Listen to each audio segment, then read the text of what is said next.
அனைவருக்கும் வணக்கம். Welcome to mechanical engineering Tamil.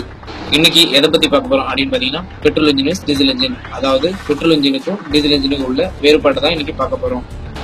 Petrol மற்றும் டீசல் நம்ம அன்றாட வாழ்க்கையில இது இரண்டுமே தவிர்க்க முடியாத ஒரு விஷயமா மாறி போச்சு. அதை பத்தி தான் இந்த வீடியோல இப்ப பார்க்க போறோம். பேசிக்கா பெட்ரோலுக்கும் டீசலுக்கும் உள்ள வேறுபாடு என்ன அப்படின்னு பாத்தீங்கன்னா, டீசலை விட பெட்ரோலுக்கு வந்து எரியும் தன்மை அதிகம். ஃபார் எக்ஸாம்பிள் எடுத்துக்காட்டுக்கு சொல்றேன்.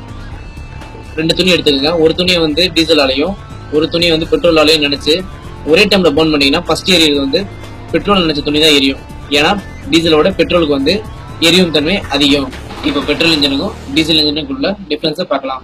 டீசல் இன்ஜினோட காஸ்ட் வந்து அதிகம், பெட்ரோல் இன்ஜினோட காஸ்ட் வந்து கம்மி. டீசல் இன்ஜின் வந்து மெயின்டெனன்ஸ் காஸ்ட் அதிகம், பெட்ரோல் இன்ஜின் வந்து மெயின்டெனன்ஸ் காஸ்ட் கம்மி. டீசல் இன்ஜின் வந்து கம்ப்ரஷன் இமிஷன், பெட்ரோல் இன்ஜின் வந்து ஸ்பார்க் இமிஷன். இதுக்கும் அதுக்கும் என்ன டிஃபரன்ஸ் பார்த்தீங்கன்னா, டீசல் இன்ஜின் வந்து கம்ப்ரஷனால வந்து ஃபயர் ஆகும், பெட்ரோல் இன்ஜின் வந்து ஸ்பார்க் பிளக்னால ஃபயர் ஆகும். டீசல் இன்ஜின்லேருந்து கிடைக்கிற சத்தம் வந்து அதிகமாக இருக்கும், பெட்ரோல் இன்ஜின்லேருந்து கிடைக்கிற சத்தம் வந்து கம்மியாக இருக்கும். டீசல் இன்ஜினால அதிகமான லோட இழுக்க முடியும், பெட்ரோல் இன்ஜினால அதிகமான லோட இழுக்க முடியாது. டீசல் இன்ஜின் வந்து கார்பன் மோனாக்சைடை வெளியிடாது, ஆனால் பெட்ரோல் இன்ஜின் வந்து கார்பன் மோனாக்சைடை வந்து வெளியிடும்.